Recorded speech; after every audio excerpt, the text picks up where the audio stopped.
बिस्मिल्लाहिर्रहमानिर्रहीम। खातिन हज़रात, मैं हूँ अख्तर अब्बास और आप सबको मेरा सलाम पहुँचे। सवाल आज बड़ा डाढ़ा है, लेकिन उससे पहले दो मज़े के कमेंट्स हैं, ये ज़रा मुख्तसर हैं और ये हम उनको पहले कर लेते हैं।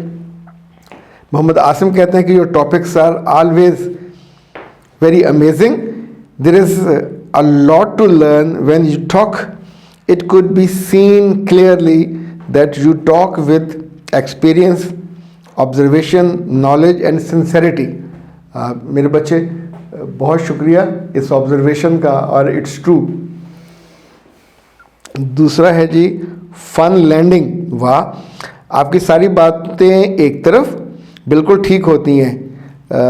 आपने कभी इस पे बात नहीं की कि मामू चाचू ताऊ के बच्चे क्यों धोखा दे जाते हैं। मेरे बच्चे जब पहले बहुत ज़्यादा होता था, क्योंकि बचपन के रिश्ते दादी ने कर दिए, दादा ने कर दिए, और उस बीच में जब लड़के बड़े हो जाते हैं तो उनका चॉइस बदल जाता है। और ये उन्हें याद होता कि ये ऐसे कोनियों से नाक पूछती थी और लड़ती थी, और ज़ाहिर जिस तरह के गाँव की शक्लें होती हैं। अच्छा, ये सादा सी बच्चियाँ बाद में बहुत जल्दी ग्रूम्ड हो जाती हैं, इनको जल्दी लर्निंग इनकी एबिलिटी होती है, लेकिन इन्हीं पे ज़्यादा जो कज़न्स हैं वो हाथ साफ़ करते हैं, इनको बेवकूफ़ जल्दी बना लेते हैं। और कज़नों में एक और बड़ा प्रॉब्लम ये होता है कि उनका रेप निस्बतन आसानी से होता, चूँकि वो घर में बताती नहीं है, घर में बताएं भी तो घर वालों को कोई असर नहीं होता और उन बच्चियों की ज़िंदगी बर्बाद हो जाती है। इसी तौर पे जिनके दिन उन्होंने रिश्ते तय किए होते हैं, तो मेरा जो असूल है वो याद रखें कि जो मंगनी साल से बढ़ेगी वो गई, आपकी खुशियाँ भी ले जाएगी और आपका सुख और सुकून भी ले जाएगी। ओके जनाब, अब आते हैं आज का जो सवाल हमने चुना है, ये मिसेज़ मुनीर हैं। अल्लाह जाने मुनीर मुग़ल हैं, वराइच हैं, विरक हैं, क्या हैं। सवाल उनका, वो कहते हैं कि मेरे मियाँ बैरून मुल्क हैं, उनकी पहली शादी से औलाद नहीं थी, फिर अल्लाह ने मुझसे उनकी शादी कराई और 2 बार में साहिब औलाद हुई।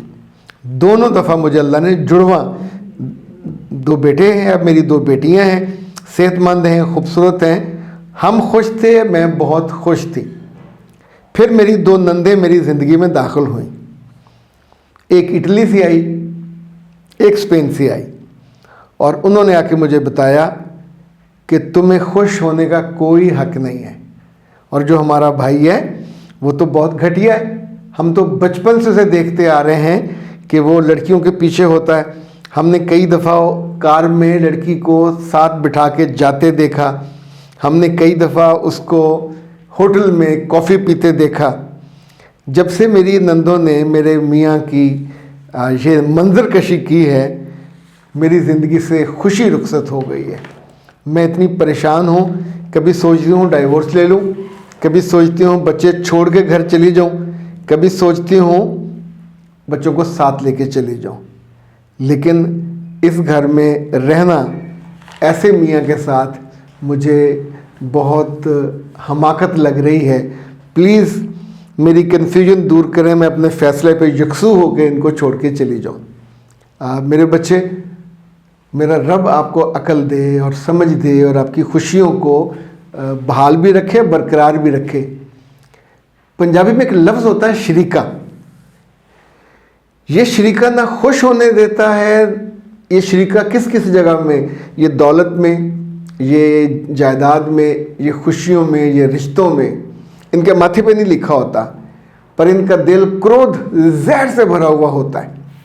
और ये जो चाचे ताए और इस तरह के रिश्ते हैं, उनकी बीवियाँ, उनके बच्चे, और इसी तौर पे ये जो सगी बहनें और भाई हैं, इनके दिलों में भी जहाँ जहाँ शरीका होगा, जहाँ जहाँ आने वाले दिनों में कोई चीज़ मुश्तरक होगी जो बटनी होगी, या उन्हें लगे कि हमारे भाई की बीवी क्यों खुश है, कमाता हमारा भाई है, खाती ये है, मज़े ये करती है, इसके बच्चे पल जाएंगे और बड़े हो जाएंगे और इस घर पे ये रहेंगे।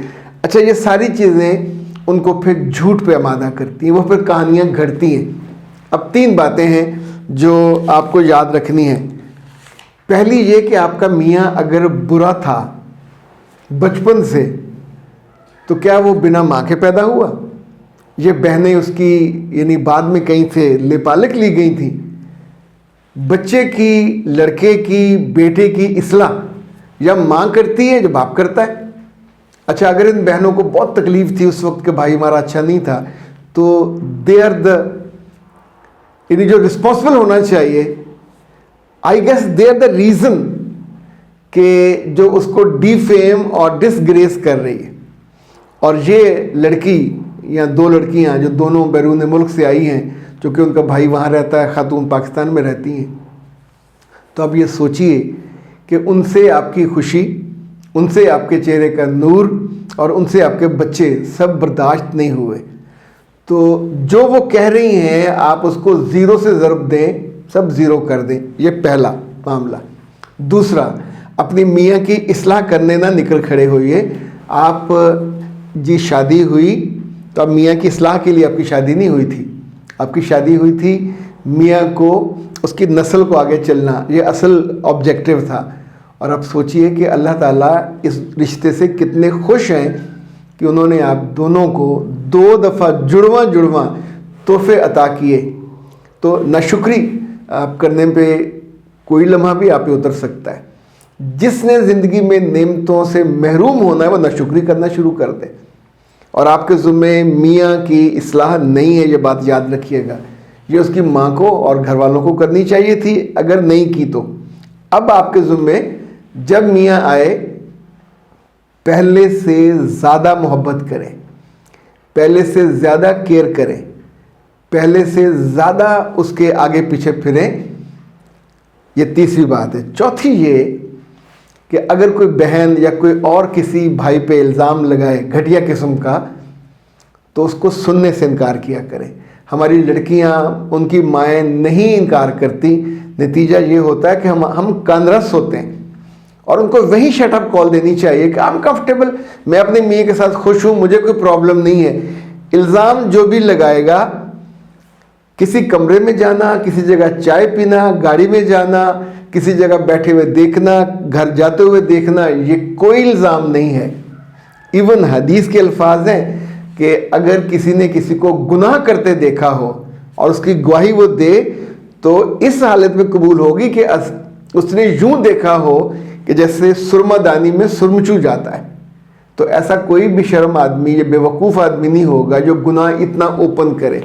एक बंदे की भी गवाही कबूल नहीं है, 2 की भी नहीं, 3 की भी नहीं, 4 चाहिए। यानी शरीयत मैसेज क्या देती है कि अगर किसी में कोई गलती कोताही हो, उस पर पर्दा रहे और आप अपनी दुआओं से और मोहब्बत से और कोशिश से उसको ठीक कर लो। सो आप अपनी नंदों की बातों पे झाड़ू फेर दें, उन पे 3 हरफ भेजें, नंदों पे नहीं, उनकी बातों पे। और वो जो जेलस है आपसे, कभी ये शिकायत आपने यहाँ बैठे जब आपके मियाँ आए उनसे पे बात कर लीजिएगा कि आपकी बहनों ने ये मुझे कहा था। अख्तर अब्बास को दीजिए इजाज़त। अस्सलाम वालेकुम।